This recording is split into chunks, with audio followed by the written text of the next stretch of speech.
Hi, this is C set class number 8। आज हम पढ़ेंगे सर्ड्स, इंडाइसेस और रीडिंग कॉम्प्रिहेंशन के दो पैसेजेस। ऑलराइट, ये प्रीलिम्स 2022 कोर्स है and this C set is part of this course. अभी तक बेसिक न्यूमरेसी से हमने स्टार्ट किया था। बेसिक न्यूमरेसी में हमने नंबर सिस्टम पढ़ा है, fractions, elementary algebra, LCM and HCF, average, percentage. आज हम पढ़ेंगे order of magnitude. Order of magnitude इसी को बोला जाता है सर्ड्स एंड इंडाइसेस।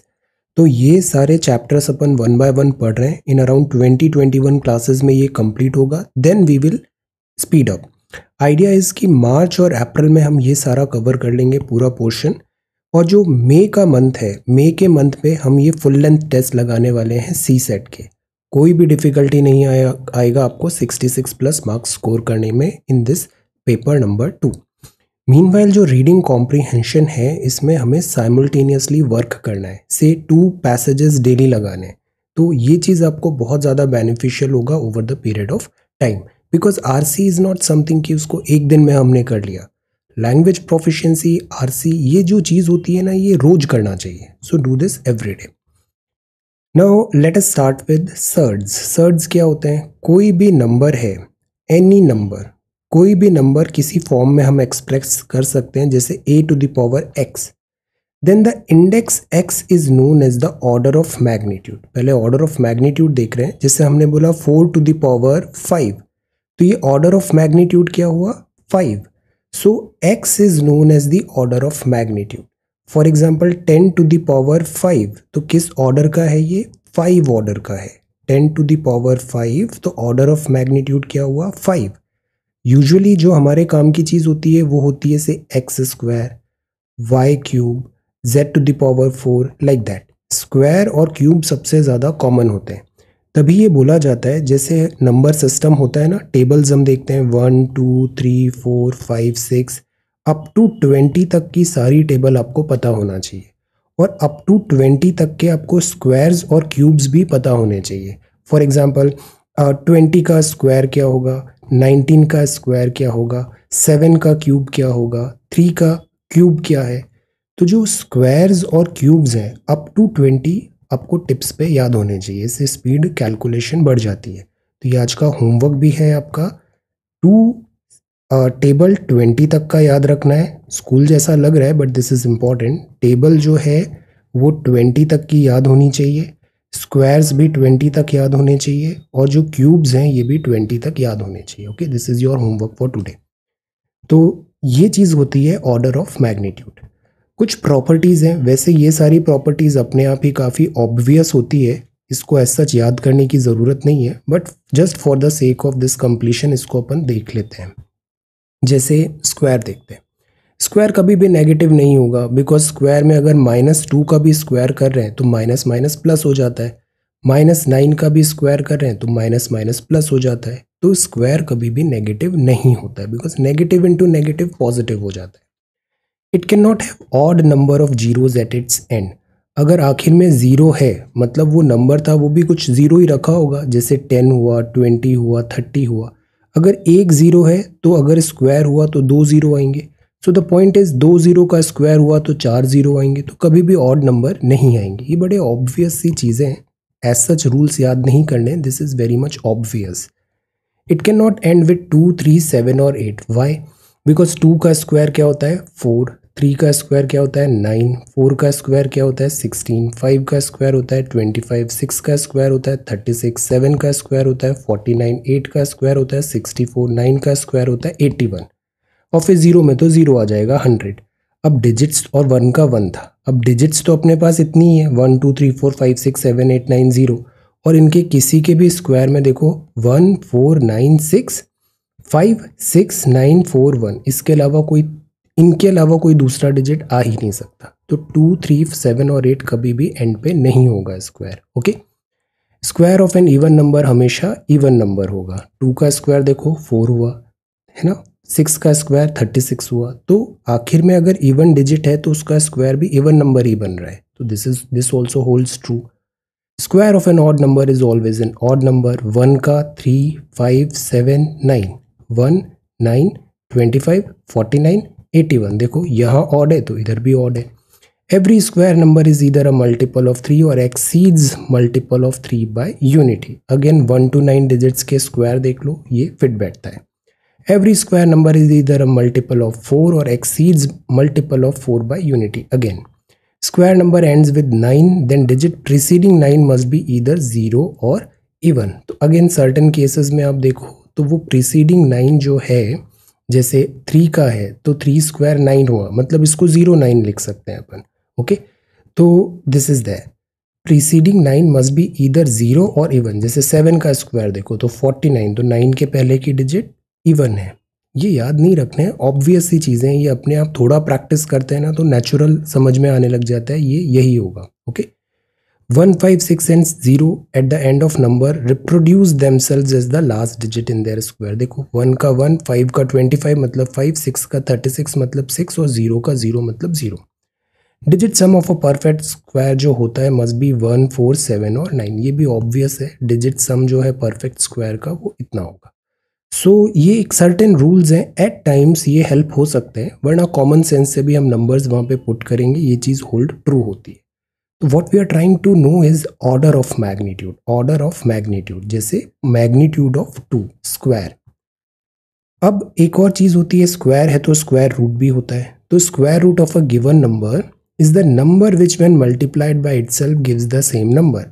जैसे 400 दिया हुआ है तो एक ऐसा नंबर इसका स्क्वायर रूट होगा जिसको उसी से मल्टीप्लाई करे तो 400 आ जाए, तो वो नंबर हो गया 20।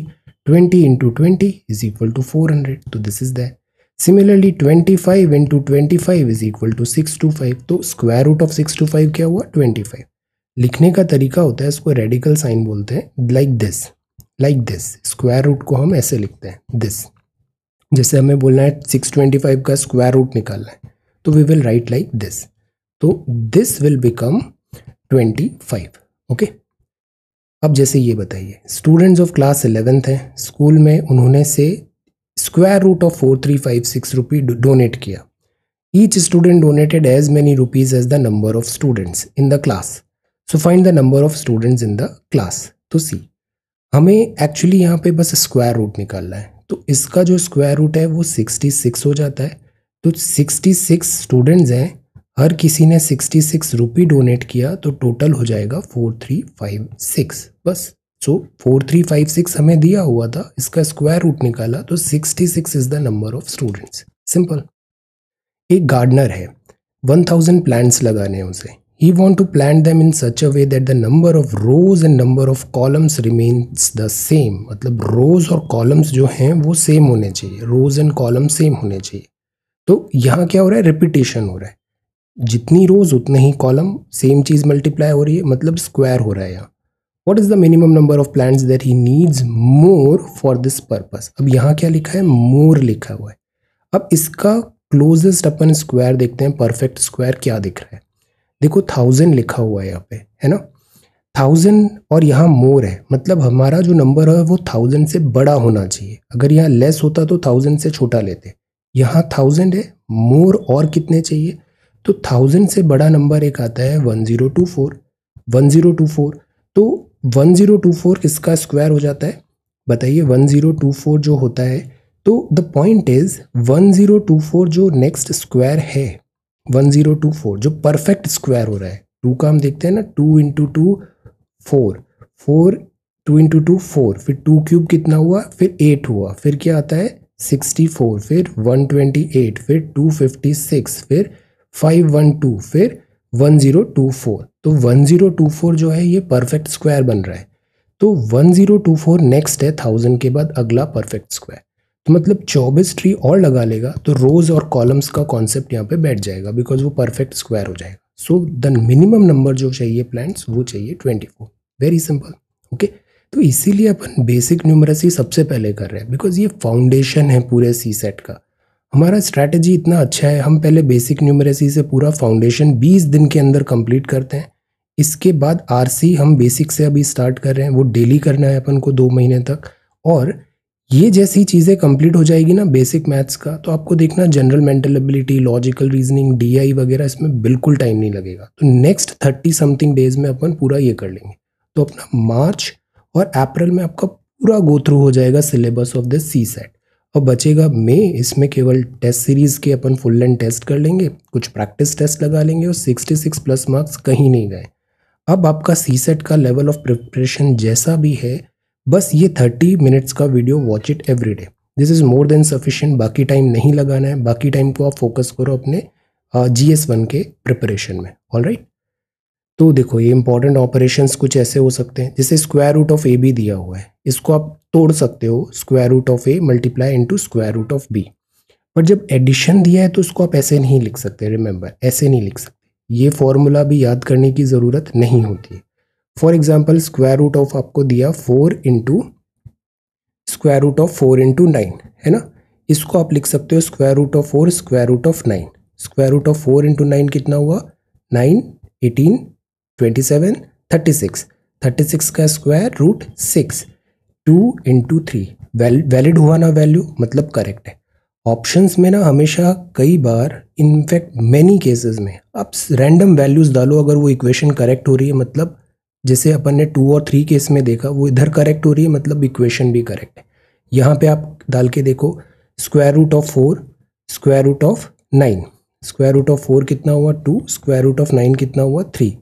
क्या ये इक्वल हो रहा है स्क्वायर रूट ऑफ 4 प्लस 9 से, मतलब स्क्वायर रूट ऑफ 13 बना, नहीं बना, मतलब ये नहीं होगा। ऐसे ना आप वैल्यूज डाल के बहुत स्पीड से ऑब्जेक्टिव, क्योंकि अपन को यहाँ स्टेप्स तो लिखने नहीं है, डायरेक्ट आंसर में आना है, तो इससे चीज़ें स्पीड अप हो जाती है।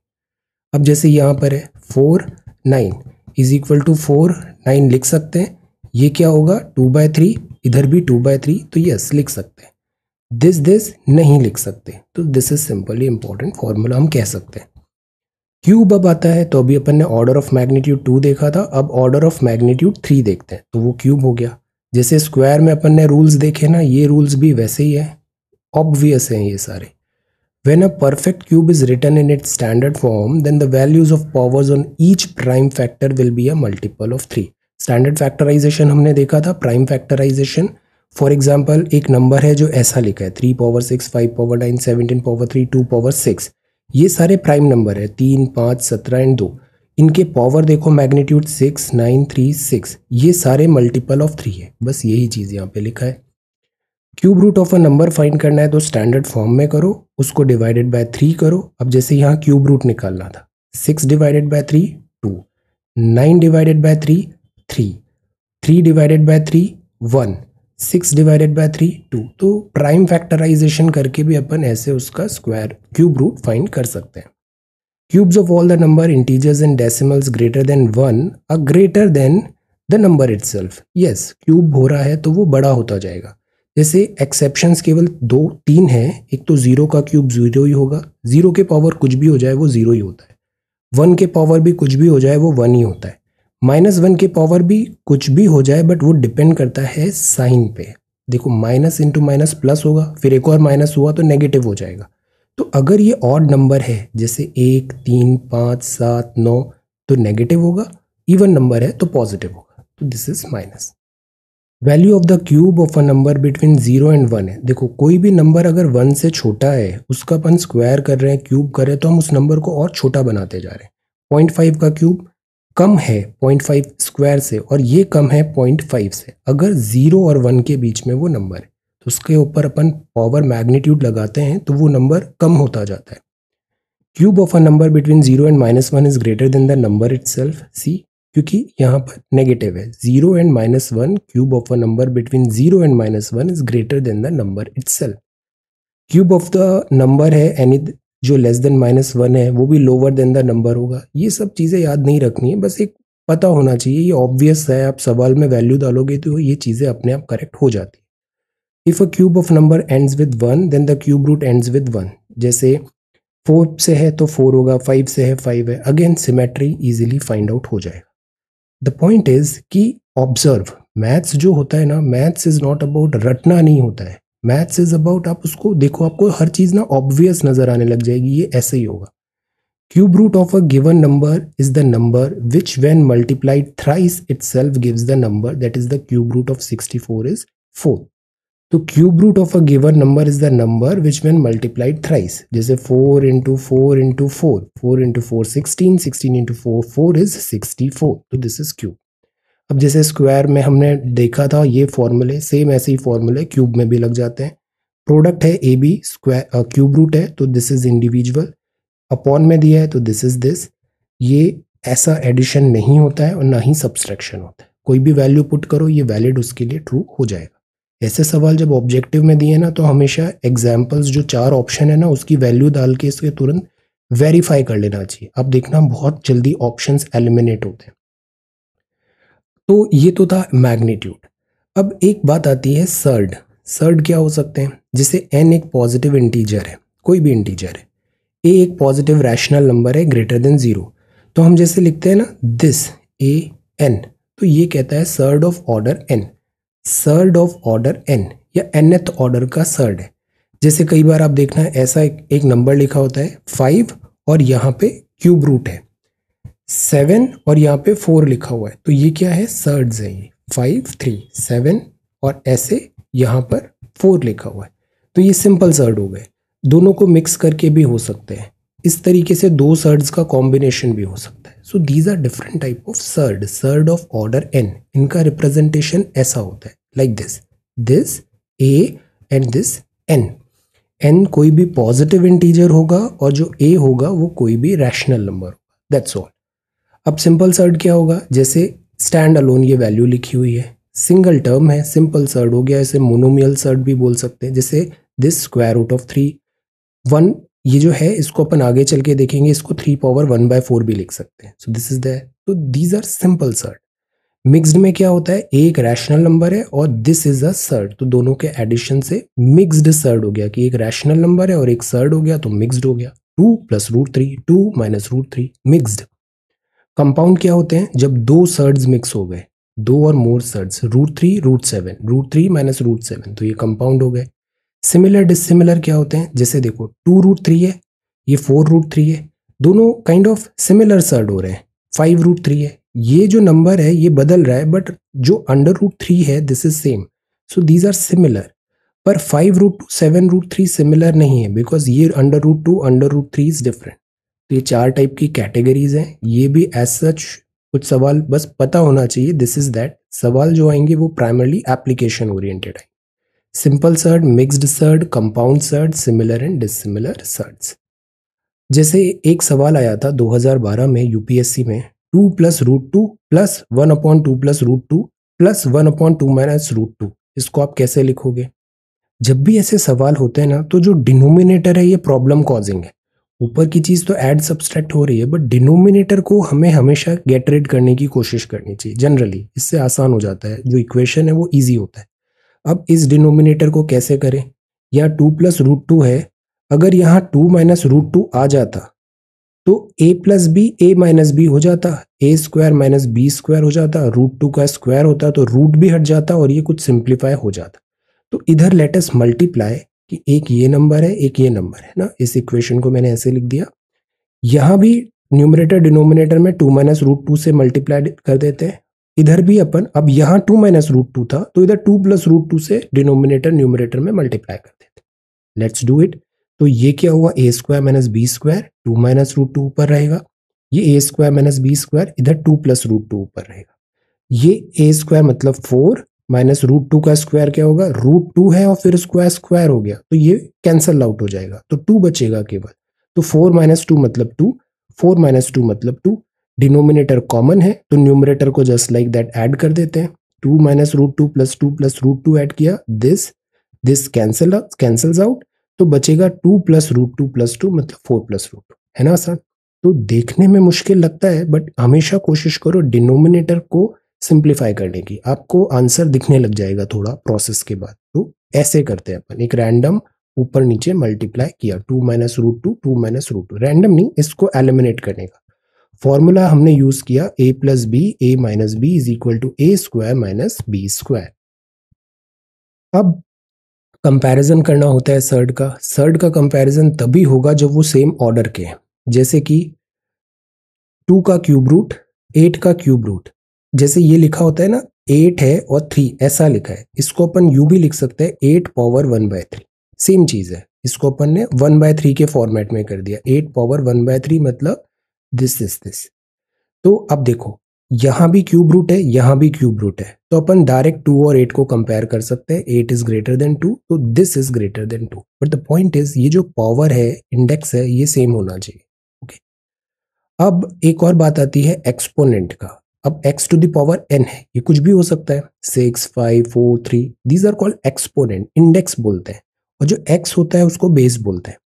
x to the power of n मतलब x raise to the power n हो। जैसे कि अभी अपन ने 2 का देखा था ना, 2 into 2 4, 4 into 2 8, 8 into 2 16, into 2 32, into 2 64, into 2 128, like that. This is 3 का सीरीज हो गया। 3 into 3 9, 9 into 3 27, 27 into 3 81, 81 into 3 243, into 3 729। So the point is this goes like this. तो ये पावर हो जाता है, ये एक सीरीज है। इसको बस एक बार जनरल याद रखना है, ज्यादातर सवाल इससे बहुत आसानी से हो जाएंगे, इसके आगे कुछ नहीं देखना है हमें। This is more than sufficient जो हमारी रिक्वायरमेंट है। बेसिक फॉर्मूले हैं ये। बेसिक फॉर्मूला कैसा है ये, a to the power m, a to the power n, base same है, दोनों मल्टीप्लाई हो रहा है, तो जो पावर है वो ऐड हो जाती है। Okay, a to the power m, a to the power n, base same है a, तो पावर ऐड हो जाएगी। A to the power a b power m है, ए बी ब्रैकेट में सेम पावर m है, पावर को दोनों में इंडिविजुअली ट्रांसफर कर सकते हैं, तो a power m b power m हो जाएगा। अगर a to the power minus n लिखा हुआ है, ये माइनस n लिखा हुआ है, ओके, माइनस n लिखा हुआ है, तो ये अगर नेगेटिव होता है ना तो ये डिनोमिनेटर में चला जाता है। जैसे कि ये था, जैसे 2 टू द पावर से 2 टू द पावर -3 था, तो this is 1/2 to the power 3। तो a टू द पावर -9 है, तो 1/a to the power n हो गया। a is not equal to 0 obviously. अब जैसे ये है, what is this, this is अगर स्क्वायर में, अगर अपना दिस स्क्वायर रूट है, क्यूब रूट है, ये पावर सेम है, जैसे cube root of a cube root of b, अभी हमने देखा था क्यूब रूट दोनों का कॉमन हो जाएगा a b का। अगर ऐसा लिखा हुआ है, n लिखा हुआ है, तो इसको एक्सपोनेंट में लेना है तो 1/n करना है, और p तो ऑलरेडी यहाँ पर है, तो इसका वैल्यू क्या हो जाएगा, a to the power p/n। अगर ऐसा लिखा हुआ है तो इसका क्या मतलब है, a to the power m/n। ये सब सेम वैल्यूज हैं, a to the power m या फिर this n a power m। हमेशा ये याद रखना है कि जो अपन ने ये देखा था सिंबल, यहाँ जो भी वैल्यू लिखा है अगर एक्सपोनेंट में करेंगे तो 1/n के फॉर्मेट में आएगी, तो ये n हमेशा 1/n पे आएगा, और जो डायरेक्ट पावर या इंडेक्स लिखा है वो हमेशा न्यूमरेटर में रहेगा, a पावर m/n। सिमिलरली अगर दो ऐसे न्यूमरेटर डिनोमिनेटर में दिया है, बेस सेम है, तो इन दोनों का हम सिंपली डिफरेंस निकाल देंगे। एक्चुअली कैंसल्स आउट हो रहा है, जैसे 3 पावर 6 है, 3 पावर 2 है ना, तो ये 3 पावर 2, इधर से 2 3 कैंसिल हो जाएंगे, तो ये बचेगा 3 पावर 4, 6 माइनस 2। ओके, सिमिलरली अगर इस फॉर्मेट में दिया हुआ है a पावर b m है, तो न्यूमरेटर डिनोमिनेटर दोनों जगह भेज दो। nth रूट का ये हो जाता है a पावर 1/n। जो भी सिंबल के लेफ्ट साइड n लिखा है, अगर उसको एक्सपोनेंट में भेजेंगे तो 1/n आएगा। सिमिलरली आप दोनों सेम है, a b पावर सेम है, तो इसको कॉमन लिख सकते हो। अब देखो यहाँ क्या है, पावर एक्सपोनेंट n है और इधर nth पावर है 1/n, nth रूट है, nth रूट है और पावर n है, तो दोनों कैंसल्स आउट हो जाएंगे, बचेगा a। मल्टीप्लाई ऐसे हो जाता है, a टू द पावर 1 हमेशा a होता है, किसी भी पावर की अगर 0 लगा हुआ है तो वो हमेशा 1 होता है। रिमेंबर दिस, किसी भी पावर पे अगर 0 है तो दैट इज इक्वल टू 1, 0 नहीं 1। जैसे 8 टू द पावर 0 भी 1। Okay, anything power 0 is 1। a power m/n है, बस ये 1/n है, तो इसको रूट पे ले जाओ, पावर m है, nth रूट ऑफ a/m। तो this is like this is very simple. इसको एक बार आप क्विकली देख लेना। मैं एक और कंपाइलेशन तैयार कर रहा हूँ फॉर्मूलेस का, वो भी मैं क्विकली शेयर करूंगा, जस्ट गो थ्रू दैट। ये मोर देन सफिशिएंट है इतने कॉन्सेप्ट्स। कुछ सवाल देख लेते हैं आज भी। जैसे एज तेजा की निकालनी है। 4 years ago Raju was as old as Teja is at present. पहला statement. Sita's present age is 2 times of Raju's present age. दूसरा statement. Average age of Teja and Sita is 19 year. तो ये 3 स्टेटमेंट है। प्रेजेंट एज अज्यूम कर लेते हैं, सब चीज तेजा पे डिपेंडेंट है, तो Teja this P, Teja P. तो राजू का 4 साल पहले Raju was as old as Teja is at present. तो राजू कितना हुआ, तेजा अगर पी है तो राजू की एज 4 साल ज्यादा हो गई, पी प्लस 4 हो गई, because 4 years ago Raju was as old as Teja at present. तो मतलब 4 साल वो बड़ा है, Raju is 4 years elder to Teja, P plus 4। Sita's present age is 2 times of Raju's present age. ये तो बड़ा सिंपल है, तो सीता की एज क्या हो गई, 2 times दिस पी प्लस 4, क्योंकि प्रेजेंट एज जो है यहाँ पे दैट इज पी, तेजा की प्रेजेंट एज पी मानी है हमने। ओके, अब सीता और तेजा की एवरेज एज दिया हुआ है 19, एवरेज एज दिया हुआ है तेजा और सीता का 19। तो सीता की age P plus 4, twice P plus 4, और तेजा की एज 5। एवरेज निकालना हमने पहले ही सीख लिया, दोनों को ऐड करके डिवाइडेड बाय 2, दो एंटिटीज है, पी इज इक्वल टू 10। तो तेजा की एज आ गई 10 ईयर। ओके, तो यहाँ तेजा की एज पी माना, राजू की एज 4 साल पहले तेजा की एज के बराबर थी, तो राजू इज पी प्लस 4। सीता की एज ट्वाइस ऑफ राजू है, तो twice of P plus 4, add करो, this is 10 year, simple. Fresh fruit है जिसमें 68% वाटर है और ड्राई फ्रूट में 20% वाटर है, वाटर कंटेंट बढ़ जाता है बिकॉज ड्राई फ्रूट्स वही होते हैं, लाइक ग्रेप्स से फिर रेजिन एटसेट्रा बनता है dry fruit. How much dry fruit can be obtain from 100 kg of fresh fruit? बड़ा आसान सवाल है। फ्रेश फ्रूट है और ड्राई फ्रूट है, दोनों का जो वाटर कंटेंट है वो वेरी करेगा, बट जो फ्रूट कंटेंट है वो कांस्टेंट होगा। फ्रेश फ्रूट में भी जो एक्चुअल में फ्रूट है वो तो उतना ही होगा। एक्चुअली ड्राई करने पे क्या होता है, पानी चला जाता है, वाटर लॉस होता है, तो वाटर कंटेंट वेरी कर सकता है बट फ्रूट कंटेंट हमेशा सेम होगा। बस इसी कॉन्सेप्ट को लगाना है। फ्रेश फ्रूट लेते हैं, 100 kg का ले लेते हैं, वाटर 68% है, फ्रूट 32% है। ड्राई फ्रूट ले लेते हैं x kg का, वाटर 20% है, तो फ्रूट कितना हुआ, 80% बचा। ओके, क्योंकि दोनों दो ही चीजें हैं, वाटर एंड फ्रूट। अब यहाँ पे क्या लिखा हुआ है, how much dry fruit can be obtain from 100 kg of fresh fruits. तो सी, इन दोनों केस में जो फ्रूट है, फ्रूट तो सेम ही रहा, 32% of 100 kg is equal to 80% of x, because fruit तो सेम ही रहेगा ना, वाटर बस वेरी कर रहा है। तो 32% of 100 kg, 32 upon 100 into 100 is equal to 80% of x, 80 upon 100 into x। इसीलिए हम सीरीज में पढ़ रहे हैं, पहले हमने नंबर्स जाने, फिर हमने परसेंटेज देखा, एवरेज देखा, और अब ये सवाल देख रहे हैं। तो बी रेगुलर, बस 30 मिनट का वीडियो आप वॉच करो, आपका सी सेट में कोई डिफिकल्टी नहीं आएगा। 80x, 32 अपॉन 100 इंटू 100 किया, x is equal to 40 kg आ गया, सिंपल लैंग्वेज। अब जैसे एलसीएम एचसीएफ भी हमने पढ़ लिया है, एचसीएफ डिफरेंस दो नंबर का 14 है, दो नंबर है, दोनों का डिफरेंस 14 है। एलसीएम और एचसीएफ दोनों का दिया हुआ है, तो बताइए फाइंड द टू नंबर्स कौन से हैं। बहुत आसान सवाल है, ऐसे सवाल गलत नहीं होने चाहिए, लो हैंगिंग फ्रूट्स है। एचसीएफ दिया हुआ है, यहाँ पे हमें फाइंड करना है। Okay, difference of two number is 14, numbers जो हैं वो divisible by 7। See, let us assume यहाँ एलसीएम और एचसीएफ दिया है 441 और 7, एचसीएफ कितना है, 7 है, हाईएस्ट कॉमन फैक्टर 7 है, मतलब जो भी नंबर होगा वो मल्टीपल ऑफ 7 ही होगा। तो हम दोनों नंबर मान लेते हैं 7x और 7y, मतलब सब मल्टीपल ऑफ 7 होंगे बिकॉज एचसीएफ इज 7। तो लेट अस अज्यूम दो नंबर हैं 7x एंड 7y। अब अपने को क्या दिया है, डिफरेंस ऑफ टू नंबर 14 है, हमने ये अज्यूम करते ही काम आसान कर लिया। 7x माइनस 7y 14 हो गया, तो ये अपना डिफरेंस है, ये नंबर आ गया। प्रोडक्ट ऑफ टू नंबर्स क्या होता है, H C F into LCM होता है, तो 7x into 7y, H C F भी पता है, एलसीएम भी पता है, तो एक्स वाई आ गया 63। फर्स्ट इक्वेशन में ये था 7x minus 7y is equal to 14, second equation था x y is equal to 23। अब शुरुआत की क्लास में ही हमने लीनियर इक्वेशन पढ़ लिया, we are reading it very systematically. Solve this, X Y 63 है, एक्स माइनस वाई 2 है, 2 क्यों है, cancel out 7, 2, x minus y is equal to 2, solve it, x is equal to 9, y is equal to 7, so the numbers are 63 and 49, simple। दो essays हैं, दो RCs हैं, quickly देखते हैं।